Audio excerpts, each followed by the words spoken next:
42절에서 44절입니다. 42절에서 44절의 말씀을 저와 여러분이 함께 읽겠습니다. 시편의 다윗이 친히 말하였으되 주께서 내 주께 이르시되 내가 내 원수를 내 발등상으로 삼을 때까지 내 우편에 앉아 있으라 하셨도다 하였느니라. 그런즉 다윗이 그리스도를 주라 칭하였으니 어찌 그의 자손이 되겠느냐 하시니라. 아멘. 주님은 늘 그 이스라엘 백성들에게 그리고 종교 지도자들에게 있어서 그들이 너무나도 잘 알고 있는, 눈을 감고도 쉽게 이야기하는 구약 성경의 말씀을 잘 인용하셨습니다. 그리고 자신이 누구인지를 아주 정확하게 밝혀주셨죠. 인용된 그 시편을 보면 다윗이 주님을 어떻게 표현하고 어떤 칭호를 썼으며 어떻게 대하였는지를 정확하게 잘 드러내고 있으며, 이것을 통해 주님은 자신을 세상의 사람들에게 알리셨습니다. 내용과 같이 1번을 보겠습니다. 예수님께서는 서기관들에게 그리스도에 대하여 어떻게 질문하십니까? 서기관들은 구약 성경을 아주 잘 알고 있었죠. 주님은 그것을 이미 아셨고, 그리고 오늘 본문을 통해 시편을 말씀하셨습니다. 다윗은 친히 이야기했습니다. 예수님을 주로 고백했던 거죠. 다윗이 그리스도를 주라고 칭하고 말하고 있기 때문에 주님은 다윗의 자손이 될 수 없습니다. 단 우리가 먼저 알아야 되는 것은 다윗 왕조에 대한 하나님의 말씀, 언약에 대한 말씀이죠. 우리가 알고 있는 사무엘하 7장 16절에 이렇게 말하고 있습니다. 내 집과 내 나라가 내 앞에 영원히 보존되고 내 왕위가 영원히 경고하리라 하셨다 하라. 하나님은 그렇게 다윗에게 친히 언약을 맺어 주셨습니다. 다윗 자체는 이 언약을 증거하지는 못합니다. 하나님께서는 자신의 독생자이신 예수 그리스도를 이 땅에 보내주심으로 진정한 왕, 진정한 제사자, 진정한 선지자, 이 삼종직을 완벽하게 이루시는 예수님을 통해 그 다윗의 왕조를 영원히 견고하게 입증하여 주셨습니다. 여러분, 다윗은 메시아이신 주님을 단순히 자신의 자손으로 결코 여기지 않았습니다. 오히려 그는 하나님의 영감을 받아 메시아가 바로 예수님이 되심을 고백했던 겁니다. 내용과 같이 2번입니다. 예수님께서 제자들에게 설명하신 서기관들의 모습은 어떠합니까? 서기관들은 겉으로 드러나는 모습을 참 좋아했어요. 겉으로 드러나고 표현돼야만 다른 유대인들에게 존중받는다고 그들은 맹신했습니다.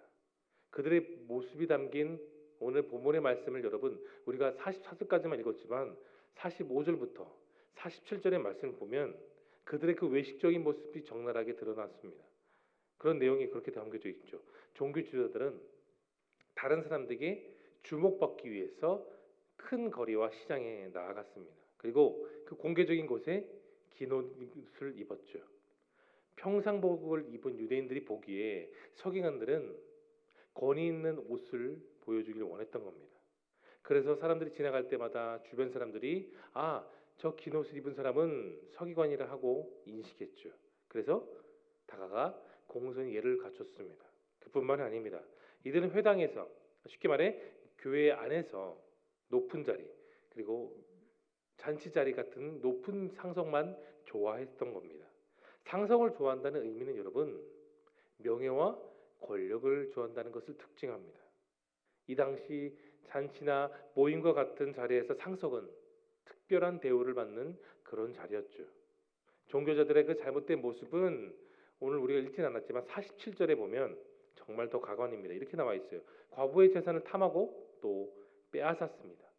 물론 종교 지도자들 가운데는 정직하고 진실한 지도자들도 있었지만, 그러나 그 당시 대부분의 종교 지도자들은 부패하고 도덕적으로도 문제가 참 많았습니다. 그리고 사기를 치고 기만한 행동을 많은 사람들에게 보여주었던 겁니다. 백성들을 기만했고 그 백성들의 재산을 빼앗았던 사람이 종교 지도자들이었죠. 외식적으로 기도했습니다. 물론 그들도 기도했겠죠. 열심을 다했습니다. 하지만 그들의 그 중심은 하나님을 향한 진실성이 있는 기도가 아니라 가식적이었습니다. 외식적이란 말은 여러분, 장황하고 두서없고 단순히 길게 느려주는 기도입니다.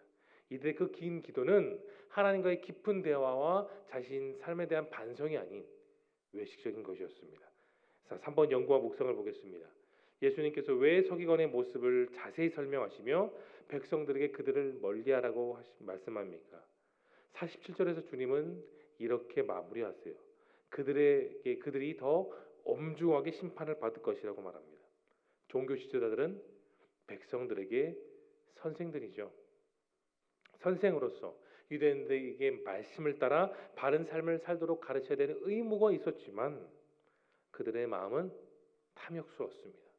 기만이었고 부패했습니다.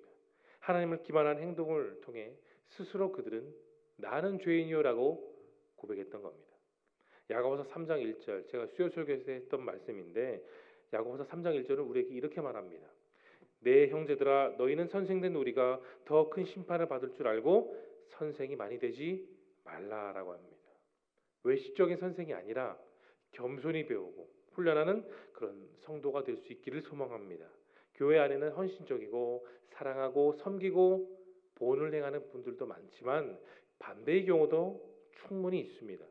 여러분, 남을 가르치려고 하는 선생이 아니라 외식적인 것을 모두 다 물리치고 우리는 오직 진정한 선생님 대신 주님을 닮아가야 됩니다. 그것이 내가 주님을 따라가는 이유입니다. 하나님을 향해서는 하나님의 그 거룩하심에 대해서 인식이 커지고 내 자신에 대해서는 말씀 앞에 늘 나는 죄인이요 라고 고백할 줄 알아야 되는 것이죠. 복음의 은혜가 여러분 우리의 삶에 지속적이지 못하면 우리는 외식적인 사람일 수밖에 없는 거예요. 지속성을 갖고 있는 그 복음을 잃어버리면 내 안에는 복음이 아닌 위선이 자라날 수밖에 없는 것입니다. 복음 안에서 나의 죄됨을 고백하고 하나님의 거룩하심을 위해 오늘도 말씀으로 나아가시길 바랍니다. 복음으로 시작했지만 위선으로 끝나는 그 종교 지도자들을 경계하며 오늘 이 하루를 주님께 온전히 드리시길 소망합니다. 4번 느낀 점을 보겠습니다.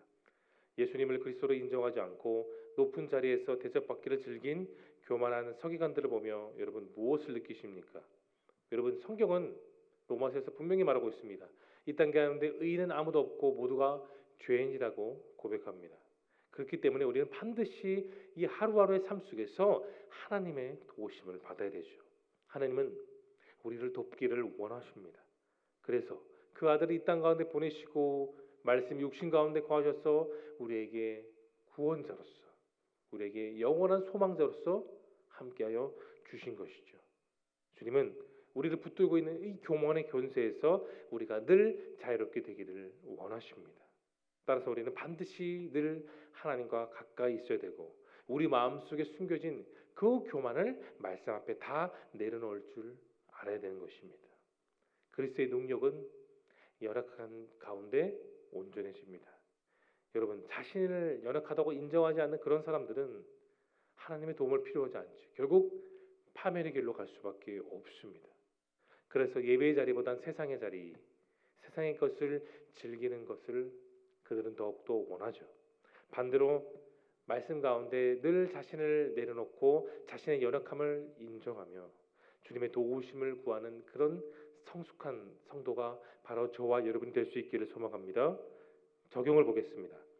예수님보다 나 자신을 드러내기 위해 노력했던 적이 있다면 언제인가요? 사람이 약한 일에 길들여지지 않을 때 그의 양심은 매우 민감하고 부드럽습니다. 그런데 그 부드럽고 연약한 마음에 죄가 들어오면 딱딱해지는 법이죠.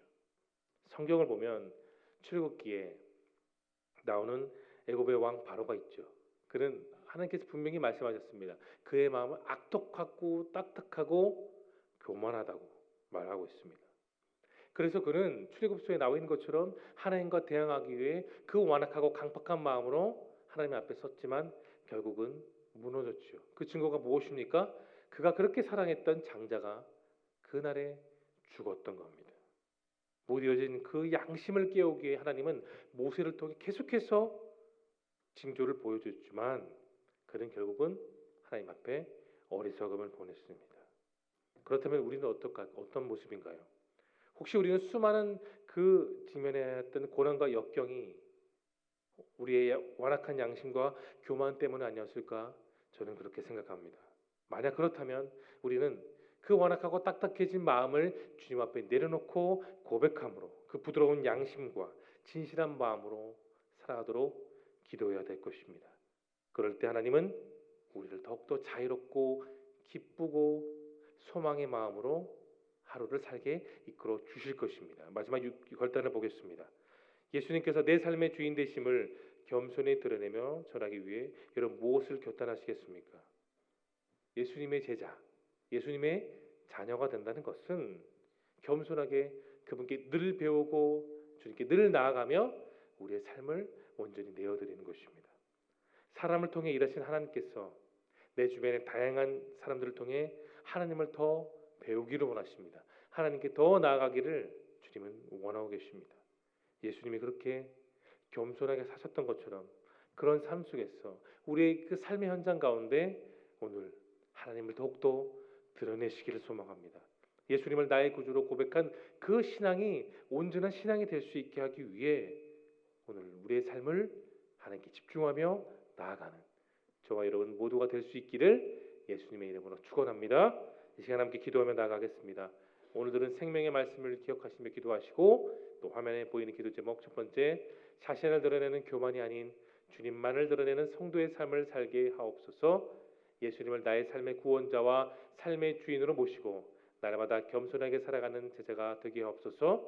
우리 오늘 마지막 4월 기도 집중 제목입니다. 하나의 공동체, 성도들의 생각이 한 마음으로 모아지게 하셔서 교회 리모델링의 과정에 큰 힘이 되게 하옵소서. 기대하는 마음, 새로운 공간을 통해 하나님의 놀라우신 기적의 역사들이 우리의 삶에 나타나게 하옵소서. 뿐만 아니라 여러분 마음속에 품고 있는 소중한 기도 제목을 놓고 우리 뜨겁게 주여 한번 외치고 통성으로 기도하며 나가겠습니다.